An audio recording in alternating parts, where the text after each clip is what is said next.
সুবীর সাহা বলে একজন, যিনি সংগ্রামী যৌথ মঞ্চ করতেন, নবান্ন অভিযান যেদিন হলো নির্ভয়া কাণ্ডে, তার পরবর্তী সময়ে দেখা গেল যে তাকে ট্রান্সফার করে দিয়েছে অন্য ডিপার্টমেন্টে। শুভঙ্করকেও ট্রান্সফার করেছে অন্য জায়গায়, কেস করা হয়েছে, পারবে না করতে। শুভঙ্করকে সাসপেন্ড করা হয়েছে। সাসপেন্ড করা হলেও তার বেতন বন্ধ হয়নি। যে বেতন সরকার অর্ধেক দিচ্ছে, বাকি আমাদের সংগ্রামী যৌথ মঞ্চ থেকে আপনারাই দিচ্ছেন। সুবীর সাহার ক্ষেত্রেও ঠিক তাই, 2 মাসের বেতন তাকে দেয়নি। কোর্ট বলল যে তাকে জয়েন করায়নি। গতকালকে আসলে এদের থাপ্পড় খেয়ে খেয়ে এখন সেটা গা সওয়া হয়ে গেছে। গতকালকে কোর্ট আবার ধরে আচ্ছাটি করে থাপ্পড় দিয়েছে যে জয়েন করাও এবং বেতনটা দাও। তারপরে শুনছে, আপনারা শুনলে জানলে অবাক হবেন যে যারা সরাসরি সরকারি কর্মচারী তাদের ক্ষেত্রে এই প্রথম সংগ্রামী যৌথ মঞ্চই একমাত্র করতে পারলো কোর্টে গিয়ে এটাকে রদ শুধু নয়, তাকে আবার পুনর্বহাল করিয়ে টাকা দেওয়াতে বেতন চালু করতে পেরেছে। এটা সরকারি কর্মচারীদের মধ্যে প্রথমবার হলো পশ্চিমবঙ্গের সরকারের ইতিহাসে। আগে কেন হয়নি জানেন? আগে সদিচ্ছা ছিল না। আসল কথা তো সেই জায়গায় যে মিথ্যাচার চলছে, ন্যায় বিচারের প্রয়োজন, অন্যায় চলছে, ন্যায় নীতি কথা বলার দরকার, সেটা বলেছি, আমরা বলছি, সংগ্রামী যৌথ মঞ্চ বলছে। আমরা কোনো অন্যায় আবদার করিনি, এমন একটা কথাও আমরা কেউ বলি না বা সরকারের কাছে দাবি করি না যেখানে অন্যায় আবদার আছে। দিয়ে দিতে হবে না একটা সরকারকে? পশ্চিমবঙ্গের দ্রব্যমূল্য কি ফিক্সড করে দিয়েছে এই সরকার? আমরা বলবো দিয়ে দিতে হবে না। আপনি সমস্ত জিনিসের দাম 39% কমান তো দেখি। আগেকার রেটে কমাতে পারবে এই সরকার? সবকিছুর দাম বেড়েছে, তাহলে তুমি ডিএটা কেন দেবে না? এটা বলতে গেলে, আর একটা হসপিটালের ভিতরে একজন ডাক্তারকে ধর্ষণ করে খুন করা হবে, এটা বলার জন্য নবান্ন যেতে হলে তাকে সরকারের পক্ষ থেকে পুলিশদেরকে দাঁড় করিয়ে দিয়ে পরে কানানে গ্যাসের সেল ফাটানো শুধু নয়, ভাস্কর ঘোষের নামে 17টা মামলা 3টে আলাদা আলাদা কোর্টের হাওড়ার থানাতে করা সহ, শুভঙ্কর, এদিকে আমাদের সুবীর সাহা, এদের সবাইকে বদলি করা হচ্ছে। লজ্জা লাগে না সরকারটার? সেই সত্যি কথাগুলো বলেছি বলেই আমরা আজকে জয়লাভ করছি। আমরা হারিনি এখনো পর্যন্ত, আগামী দিনও হারব। রোশনাল নিয়ে ভাস্করদা বিস্তৃত বলবে। এই সংগঠন তার টিচারদের হাতে একটা কার্ড তুলে দিতে পারছে যে আপনার পরিচয়পত্র, সরকার দিতে পারতো না। সদিচ্ছা নেই, ইচ্ছা নেই যে পশ্চিমবঙ্গের শিক্ষা ব্যবস্থা টিকে থাকুক। আর আপনি যে প্রাইমারি শিক্ষক, সরকারের অধীনস্থ একজন কর্মচারী, সরকার চায় না ব্যবস্থাটা টিকে থাকুক। স্বাস্থ্যসাথী দিয়েছে সরকার, কতটা সাথী হতে পেরেছে?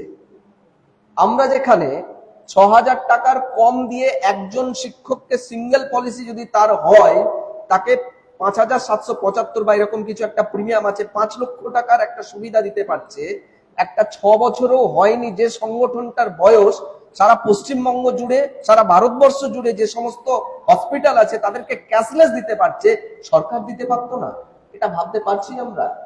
পারতো, সদিচ্ছা নেই। 6000 টাকার বিনিময়ে একমাত্র স্বাস্থ্যসাথী নেয় কারা জানেন? স্কুলের শিক্ষক শিক্ষিকারা। বাকি স্বাস্থ্যসাথীটা ফ্রি, সরকার কাউকে বলেনি। এমন কোন বক্তব্য কারো কাছে আছে যে যেখানে সরকার বলেছে যে হ্যাঁ শিক্ষকদের কাছে 6000 টাকা নিই, তার বিনিময়ে তারা স্বাস্থ্যসাথী নিতে পারে? আজ সরকারের কোনো আধিকারিক আজ পর্যন্ত বলার এই সৎসাহসটা দেখাতে পেরেছে? 6000 টাকার বিনিময়ে স্বাস্থ্যসাথী দিয়েও আমাদের কোনো সাথী হয়নি সরকারের এই ব্যবস্থা। তার কারণ এরা শুধুমাত্র ভোট ব্যাংকের দিকে তাকিয়ে থেকেই ওগুলো তৈরি করে, মানুষের সামনে একটা করে মূল্য ঝুলিয়ে দিয়ে ভোটটা নেওয়ার জন্য। এর বাইরে কিছু নয় এগুলো। আমরা পারছি কি করে? স্বল্প সময়ের মধ্যে, এখনো পর্যন্ত 3 বছর হয়নি, আমরা প্রাইমারি শিক্ষক এবং তার পরিবারকে 8 কোটি টাকার বেশি ক্লেম দিতে পেরেছি। এটা কিভাবে সম্ভব হলো? আমরা পাচ্ছি, ওরা পাচ্ছে না। এগিয়ে চলুন, সত্যি কথা বলুন।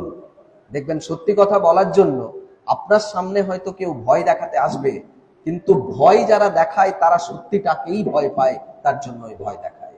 বাকিটা আমরা দেখে নেব, আমরা বুঝে নেব। তার জন্য হাইকোর্ট আছে, তার জন্য সুপ্রিম কোর্ট আছে, তার জন্য আমাদের পশ্চিমবঙ্গের এই প্রাইমারি শিক্ষকেরা আছে, এখন সংগ্রামী যৌথ মঞ্চ মানে সাধারণ মানুষও আছে। আপনারা নির্ভয়ে নির্ভাবনায় এগিয়ে আসুন। সংগঠনটাকে শক্তিশালী না করলে শিক্ষা ব্যবস্থাকে টিকিয়ে রাখা যাবে বলে আমরা মনে করছি না।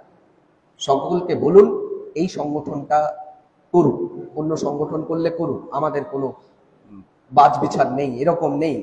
শিক্ষক হিসাবে তারা আমাদের সংগঠনে প্রত্যেকেই আসুক। যারা ছাত্রের কথা ভাববে, যারা শিক্ষকের কথা ভাববে, যারা বিদ্যালয়গুলোর কথা ভাববে, সেই সকল সমস্ত শিক্ষক শিক্ষিকাকে আমাদের সংগঠনে স্বাগত। তাদেরকে আসতে বলুন, আমরা তাদের জন্য আছি। সমগ্র প্রাথমিক শিক্ষক আছে। সকলে ভালো থাকবেন, শুভেচ্ছা রইল। শুধু আরেকটা কথা, পলিসিটাকে এগিয়ে নিয়ে আসা হয়েছে, এতে করে একটা জিনিস শুধু বলে দিই, 1 এপ্রিল থেকে শুরু করে আমরা 31 মার্চ পর্যন্ত করছি। যারা পলিসিটা নিয়েছেন, যদি কোনো রকমের কোনো ক্লেম না হয়েছে, তাহলে 5 মাস তো আপনাদের কম হচ্ছে, 5 মাসের টাকাটা রিফান্ড করে দেওয়া হবে। কিরকম রিফান্ড? আপনার যদি 12 মাসের জন্য 12,000 টাকা প্রিমিয়াম দিয়েছেন, 5 মাস যেহেতু কম, আপনি 5 মাসের টাকা এবারে যখন নতুন করে রিনিউয়াল করবেন, এই মার্চেই কিন্তু রিনিউয়ালটা করতে হবে, আপনাকে 7,000 টাকা দিয়ে রিনিউয়াল করতে হবে। আপনার প্রিমিয়াম কিন্তু 12,000, কিন্তু ওই যে 5,000 টাকা এক্সট্রা দিয়ে রেখেছেন। এখন প্রশ্ন হচ্ছে, যারা ক্লেম করে নিয়েছেন তাদের ক্ষেত্রে ফুল প্রিমিয়ামটাই দিতে হবে, এটা কিছু করার নেই আমাদের। কিন্তু এই মার্চ মাসে তাদেরকেও 7,000 টাকাই দিতে হবে। মানে যার প্রিমিয়াম, কারো প্রিমিয়াম যদি ধরে নিই 12,000 টাকা ছিল, বাকি 5,000 টাকাটা যিনি ক্লেম করেছেন এবছর, তাকে আগস্ট মাসে দিতে হবে। আমরা এটুকু করতে পেরেছি। এই পলিসিটা চালাই আমরা শিক্ষকদের, তার পরিবারের কথা ভেবে। আজকেই আস্তে আস্তে আলোচনা করছিলাম যে হারে খরচ বেড়েছে, তাতে একজন প্রাথমিক শিক্ষক বা তার পরিবারের কেউ ভর্তি হলে 1 লক্ষ টাকাটা হসপিটাল এমনিই নিয়ে নিচ্ছে। কিন্তু আমাদের পক্ষে এরকম 1 লাখ টাকা বের করা, 5 লাখ টাকা বের করা সম্ভব নয়।